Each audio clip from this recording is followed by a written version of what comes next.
બહુ ગરમી છે, બહુ ગરમી છે. બસ લે આવી ગયા તમે. ઉભા રહો, હું પાણી ભરતી આવું તમારા હાટુ. 1 મિનિટ ઊભી રહો. પેલા તું મને ઈ કે આપણે કાલે ઓલા લગ્નમાં જવાનું છે એની કઈ તે તૈયારી કરી કે નહીં? હા, બધી તૈયારી થઈ ગઈ અને હું મારા હાટુ 2 વસ્તુ લેતી આવી. ઉભા રહો, હું એ વસ્તુ લેતી આવું ને તમારા હાટુ પાણી ભરતી આવું. લો પાણી.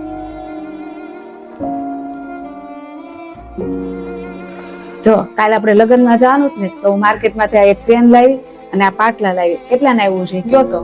દેખાવમાં તો બહુ સારું લાગે છે. આ તારો ચેન છે ઈ 700-800 રૂપિયાનો હોય છે અને ઓલા પાટલા છે ઈ તારા 2000-1200 રૂપિયાના તો હોય છે. અરે આ 2 વસ્તુ ખાલી 700 રૂપિયામાં જ આવી ગઈ. હું વાત કરશો? હા, આપણે કાલે ત્યાં લગ્નમાં જઈશું અને કુટુંબની બાયું બધી સોના ચાંદીના ઘરેણા પહેરીને આવી છે અને તું આ પહેરીને જાશો તો તારે હેઠું જોયા જેવું નહીં થાય? અરે એમાં હું નીચું જોયા જેવું થાય. આવું અત્યારે બગસરાનું બહુ નીકળ્યું છે, બધાય બહુ પહેરે છે. મને ખબર જ છે તું અત્યારે છે ને મને સારું લગાડવા હાટું જ કહે છો. અત્યારે બધી બાયુને સોના ને ચાંદીના ઘરેણા પહેરવાનો બહુ શોખ હોય.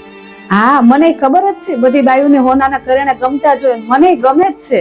પણ હા, મને ખબર જ છે કે આપણી પરિસ્થિતિ એવી નથી કે આપણે હોનાના ઘરેણા કરાવી શકીએ.